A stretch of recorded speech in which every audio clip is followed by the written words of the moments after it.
y la mayor parte de las mujeres no está pues en el 50% superior de la lista, sino como estamos de relleno en el 50% inferior, por más que nuestra lista libre, nosotros no accedemos a los espacios de poder.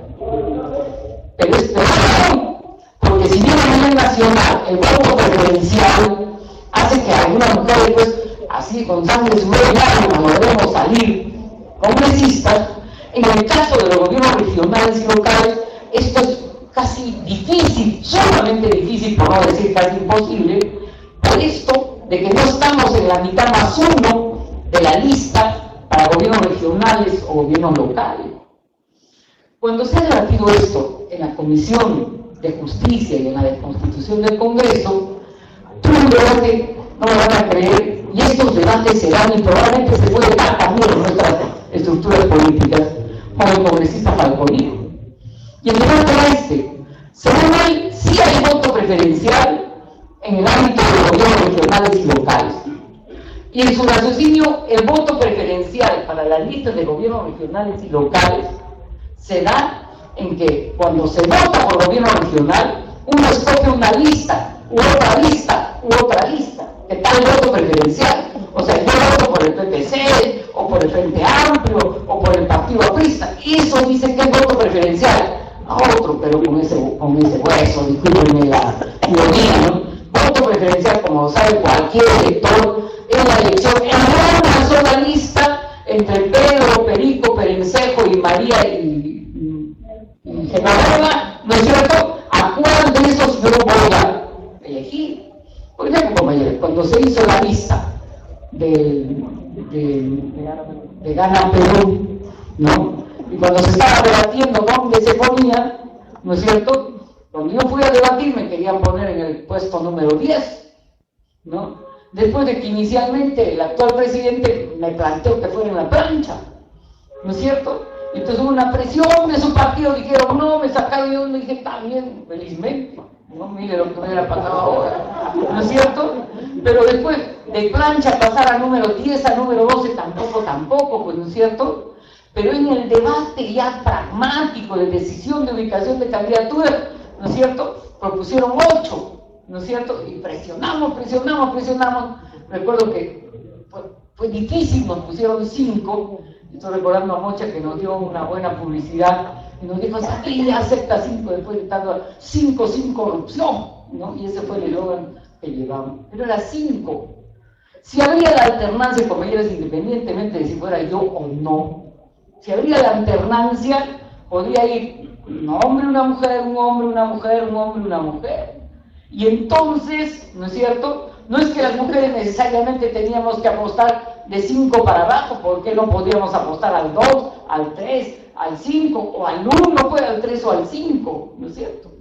Y sin embargo, el señor Falconi pretendía hacernos creer que somos ingenuos en política, sin saber que estamos en política, creo que bastante más años que él, ¿no es cierto?, de hacernos creer que voto preferencial es la posibilidad de decidir entre distintos partidos, cuando voto preferencial es la posibilidad de decidir entre candidatos del mismo partido. Y cuando hemos empezado a discutir eso entre mujeres, de distintas tendencias y agrupaciones, hemos diagnosticado, queridas compañeras y compañeros, una suerte de consenso.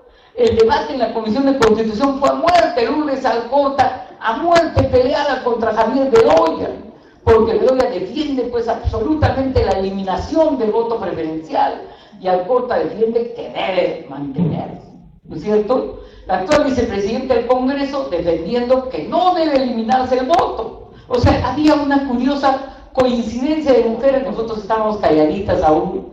¿Por qué? Porque desde un raciocinio material era obvio que la eliminación del voto preferencial, así nomás, nos conduce ya a un escenario de total retroceso y de invisibilización en el ámbito de la representación política. Entonces miren cómo la mirada de la política con ojos de mujer tiende a ser otra, pues porque nuestras condiciones materiales objetivas son otras, no porque querramos tener una posición antiprincipista ni equivocada.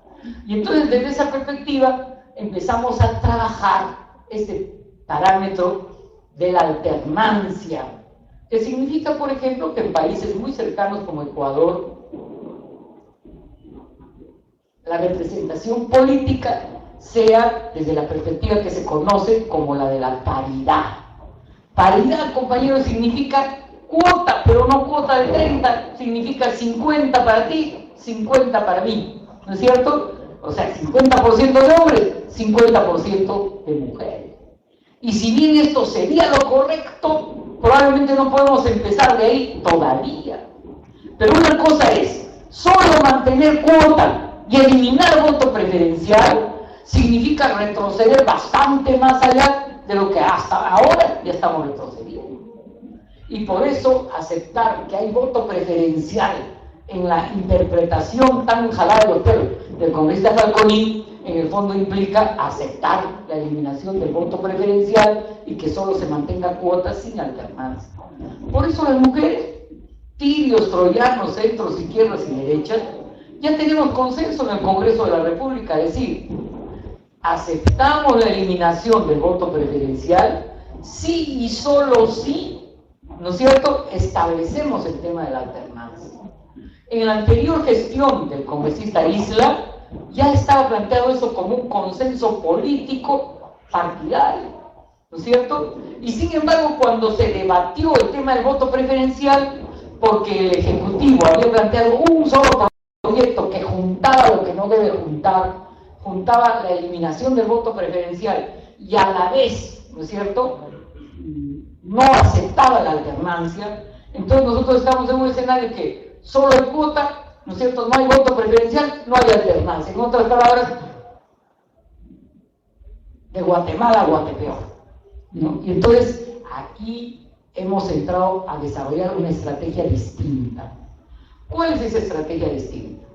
Quienes habrá presentado un proyecto bien concreto que se llama Proyecto de Ley que establece la alternancia de género en las elecciones regionales y locales. ¿Por qué hemos separado las elecciones regionales y locales de la elección nacional?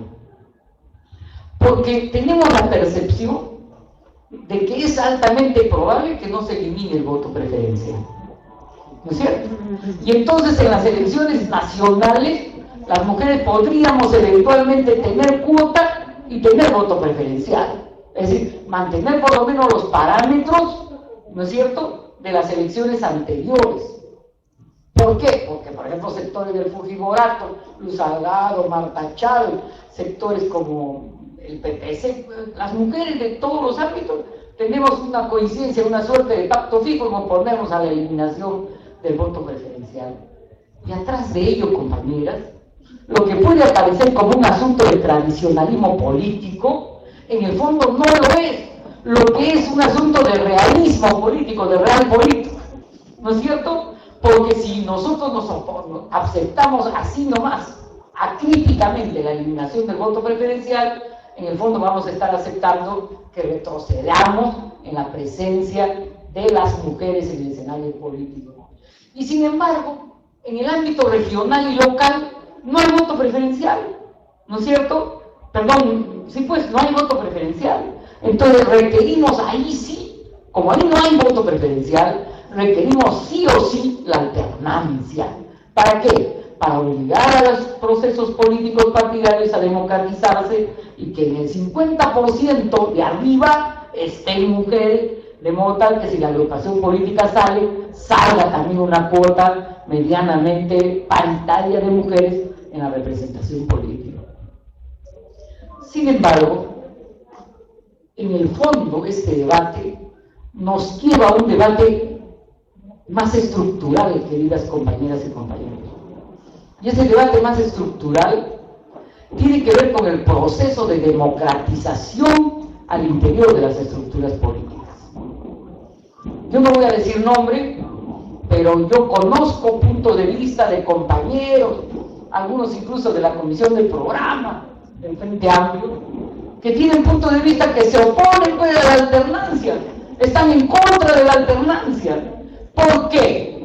Porque hay también pues todavía criterios tradicionalistas, pues, porque desde un punto de vista de un político varón, ¿no es cierto?, la alternancia va a significar que de todas maneras una mujer, en los 6 primeros haya 3 mujeres, pues, ¿no es cierto? Y haya 3 varones, ¿no es cierto? Y así sucesivamente, por lo menos hasta el 30%. Entonces, yo no veo otro raciocinio que no sea un raciocinio de pragmatismo político para oponerse a la alternancia, cuando de por medio lo que hay es una genuina visión democrática que entiende además la discriminación de la mujer y las dificultades que tenemos la mayoría para hacer política, como por ejemplo las que se expresan en el financiamiento, en la posibilidad de movilización, de organización, de participación política en general. Y entonces, esta no comprensión de la necesidad de discriminación positiva que se expresa en la alternancia, en el fondo, a mi juicio, tiene una visión tradicionalista de la política y no genuinamente democrática de lo que deben ser los procesos de democratización en las agrupaciones políticas. Porque, a ver, la visión que hay, la que creo que ya tenemos un gran consenso y que es correcta, es la visión de un militante, un voto, ¿no es cierto? Si puede ser un militante, un voto, ¿no es cierto? Pero ese debe ser el único criterio. Y aquí, como ya no quiero alargar, ¿no? Yo veo acá bastantes mujeres, lo cual me parece bueno. Yo me acuerdo hace unos años cuando en la Comisión Femenina, justamente en FUN, soñábamos con miles de mujeres organizadas. Pero es obvio que es mucho más difícil organizarse y que la política tiende también tradicionalmente a que nos inclinemos a espacios sobre todo y únicamente de política social. Asunto que yo recuso. Yo creo que los puntos de vista de las mujeres deben estar en todos los ámbitos de Estado, de política gubernamental. Tenemos que adueñarnos de la cosa pública en general. Y para hacer eso tenemos que estar pues, en los órganos de decisión, en los órganos reales de gestión gubernamental. No podemos ser, ¿no?, hermosos rellenos y adornos, la belleza de las listas y de las candidaturas. Tenemos que ser presencia política real y capacidad objetiva de gestión y de dirección en el porvenir del proceso de la vida política peruana. Discúlpenme, he querido hablar muy en simple, porque lo que yo quiero es que construyamos grandes consensos las mujeres al interior de los partidos y específicamente al interior del Frente Amplio de Izquierda, porque yo creo que la consigna femenina debe ser por la alternancia, un militante, un voto. No solo un militante, un voto, sino también por la alternancia, un militante, un voto, porque ese proceso de democratización se define adentro de nuestras agrupaciones y se define también afuera de las agrupaciones. Gracias.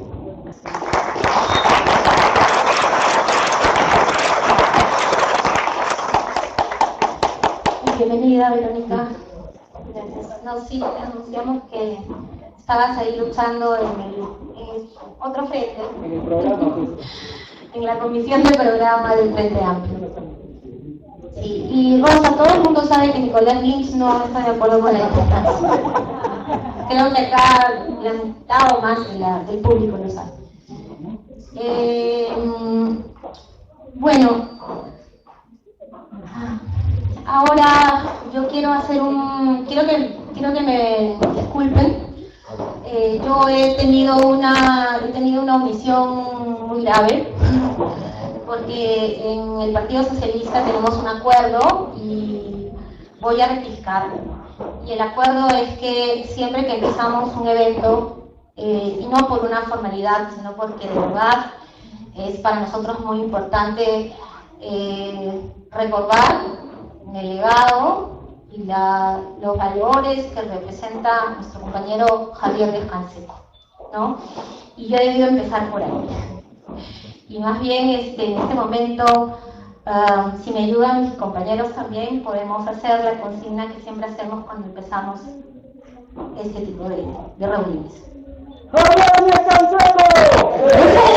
¡Javier Díaz-Canseco! ¡Con su ejemplo!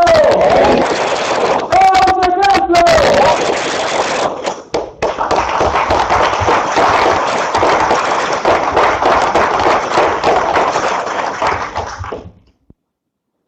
Gracias, Ana. Y además porque cuando me toque intervenir voy a recuperar algunos de los aportes de Javier Díaz-Canseco a la lucha de la igualdad de género que pocos se conocen y pocos se hacen uso también.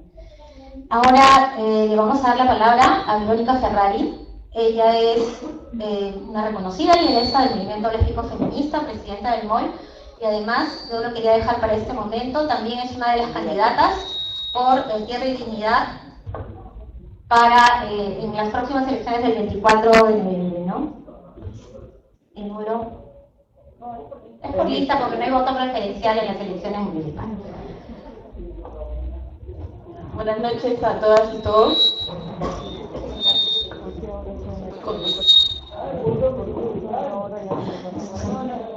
La cultura...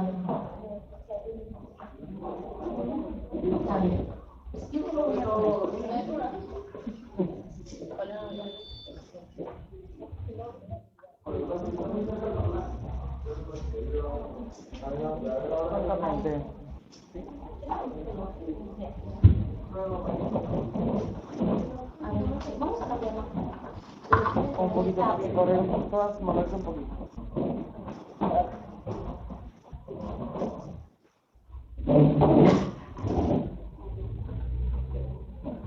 Hola.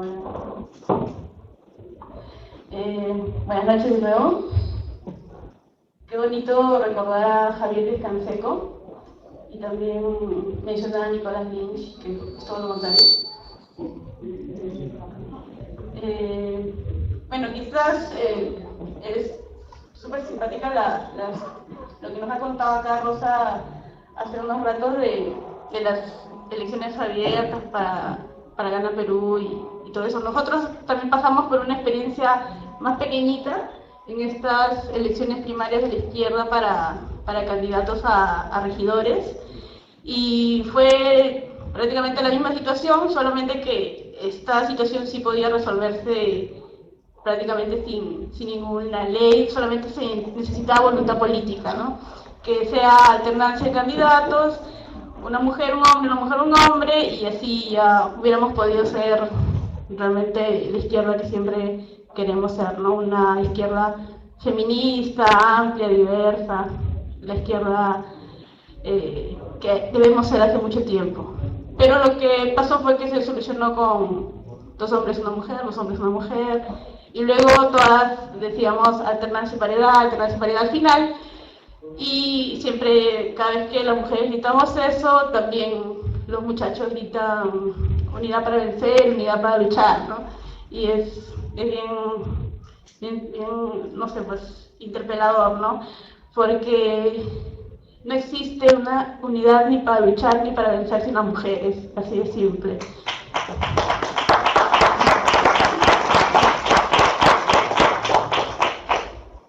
Y eso es importante para cualquier otra actividad en la que tengamos que pasar por este tipo de experiencias, por elecciones, etcétera, ¿no? Ya yo vine un poquito para explicar lo que estamos ahora viendo de la unión civil, que realmente lo está llevando evidentemente un político de derecha, y nosotros realmente lamentamos que lo lleve un político de derecha, porque esto debió llevarlo a la izquierda. Si estas banderas no las lleva a la izquierda, toda esta lucha LGTB de transformación de la sociedad, de revolución, de interpelarlos, todas las formas en que nos han obligado a hacer y existir, se despolitizan totalmente y se convierte en una lucha patrimonial, economicista, que no transforma nada, ¿no? Entonces, ya pues la unión civil la propuso Carlos Ruz, de alguna forma está hecha para que no sea rechazada, ¿no? Si ustedes leen la exposición de motivos es terrible, pero igual tenemos que avanzar sobre eso, ¿no? Lo que ha pasado ahora es que ha salido esta contrapropuesta de Julio Rosas, que es la atención mutua, que realmente nos limita más en derechos, le pone más candados a una situación ya fuertemente discriminadora, y quizás si, no sé, se me acaba de ocurrir, ¿no? Si hay esta contrapropuesta totalmente homofóbica, quizás debería de haber desde la izquierda una propuesta mucho más amplia y mejor que la unión civil, ¿no? Y que por ejemplo, el Frente Amplio proponga matrimonio igualitario y como ya estamos pidiendo el máximo, no dan unión civil, ¿no? Y se soluciona acá todo el asunto.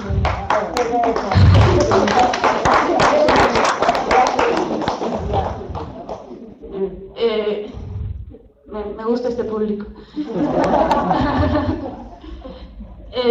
Bueno, siempre está este asunto de, no necesito explicarles la unión civil, yo sé que la mayoría de ustedes son personas aliadas, que están completamente de acuerdo con esta lucha, etcétera, pero hay una lucha mucho más complicada que es el tema del aborto, que la izquierda no la asume, que siempre se señala como una cosa maximalista cuando esto no es maximalismo, ¿no? Son derechos de las mujeres que luchamos desde hace muchísimo tiempo y que la izquierda tiene que asumir sin miedos, porque o sea, no existe, o sea, realmente esta cuestión de que los riesgos que se corren de perder votos simplemente son una excusa. O sea, la gente, o con la cuestión LGTB, ¿no? Si metemos a los maricones al partido, pues vamos a perder más votos. No es cierto. La gente le tiene menos miedo a un homosexual que a un comunista, ¿no? Entonces, no somos populares para nada, ¿no? No tiene mucho sentido y verdaderamente es la excusa de siempre lo de que no va a entrar la mariconada o los asesinos de niños, etcétera, ¿no? Y este es el problema que vemos continuamente y que la verdad de la derecha lo esperamos, ¿no? O sea, la derecha está hecha, funciona para impedir que haya justicia, para impedir que los oprimidos puedan progresar, salir de su situación de opresión, y la izquierda está para todo lo contrario. La izquierda se ha hecho para que luche por justicia, por mayor humanidad, por menos discriminación, etc. Entonces, si la izquierda no asume estas batallas que las mujeres llevamos, ¿no?, en la misma izquierda, en la sociedad, etc., nuevamente no seremos esta izquierda que estamos esperando que aparezca con el Frente Amplio, ¿no? El Frente Amplio es la posibilidad de no repetir los errores pasados, los errores que han hecho que muchísimas mujeres potentes, feministas, revolucionarias, claras políticamente, se alejen de la izquierda y que no haya renovación de cuadros, ¿no? Si estamos pidiendo urgentemente renovación de cuadros, pues también deberíamos pedir renovación de ideas. Y lo principal es que la izquierda abandere estas luchas, despenalización del aborto, la lucha LGTB, no sé qué, todas las demás luchas evidentemente son sumamente legítimas y estas suelen ser las que se patean, ¿no? Yo creo que más que una conferencia, esto es un espacio para poder reflexionar sobre este tema y sobre otros temas, así que yo espero que ustedes pregunten mucho, que opinen bastante. A mí me gustaría escucharlos más a ustedes que a mí misma. Gracias.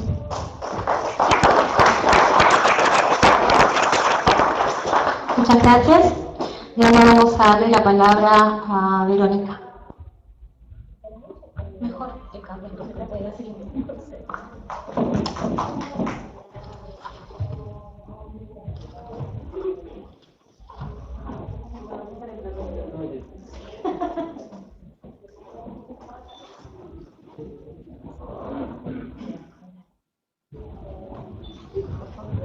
Bueno, muy buenas noches, compañeras, compañeros. Muchas gracias por la invitación, María Isabel. Es un gusto estar con ustedes aquí esta noche y compartiendo la mesa además con estas tres mujeres muy comprometidas y versadas en el tema de la lucha por los derechos de la mujer. Quería aprovechar para hacer un pequeño paréntesis para disculparme. No sé si algunos de ustedes estuvieron aquí el lunes pasado en una discusión sobre el acuerdo transpacífico. Yo me había comprometido a estar, no pude llegar a tiempo, mil disculpas por ello, por fallarles en esa oportunidad. Y bueno, manifestarles nuevamente mi alegría de estar aquí, un poco intimidada, porque la verdad de Rosa, de María Isabel y de mi tocaya Vero sé que, digamos, han reflexionado ampliamente sobre estos temas. Yo soy bastante novata, digamos, en la materia, entonces más bien quería compartir con la sugerencia de María Isabel un poquito algunas de las batallas que hemos estado dando en el Congreso recientemente alrededor del tema del Código de Niños, Niñas y Adolescentes.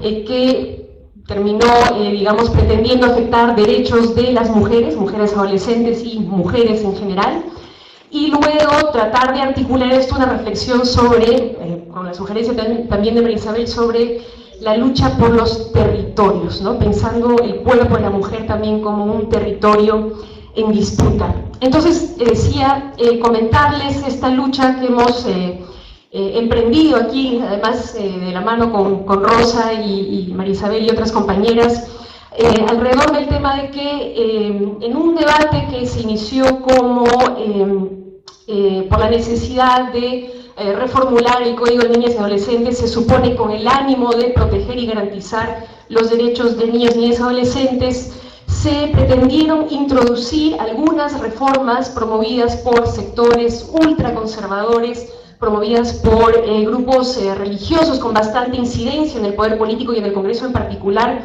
que apuntaban a recortar derechos sexuales y reproductivos de los adolescentes, que dicho sea de paso, son parte de los derechos humanos y que están plenamente reconocidos, inclusive por nuestro Tribunal Constitucional, aun con todo lo conservador que este puede ser, y que en buena cuenta le daba las espaldas a una realidad dramática en nuestro país, que es la realidad del embarazo adolescente.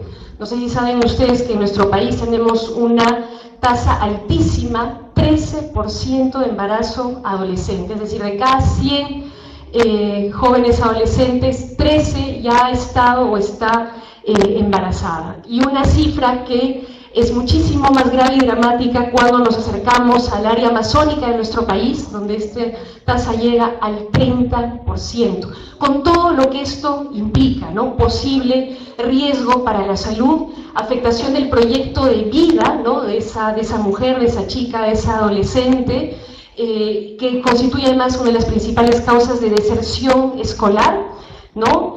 Y ¿saben qué es lo más grave? Que estas cifras graves, dramáticas, no se han movido en los últimos 20 años. A pesar de que estamos en un país que en teoría se está desarrollando con un crecimiento económico sostenido, por lo menos en los 10 últimos años, ¿no? Estas cifras se han mantenido inamovibles. Y cifras más graves todavía, 9,6% de muertes maternas corresponden a adolescentes entre 12 y 17 años. Entonces estamos hablando de un tema sumamente grave y delicado y al cual, sin embargo, desde el Estado, en este caso desde el Congreso, se pretendía darle las espaldas. ¿Cómo? Planteando que se recortara la responsabilidad del Estado en materia de educación sexual integral y limitando el derecho a las y los adolescentes a poder acceder a servicios de salud sexual y reproductiva, planteando que esto se tendría que hacer exclusivamente en compañía de los padres, ¿no?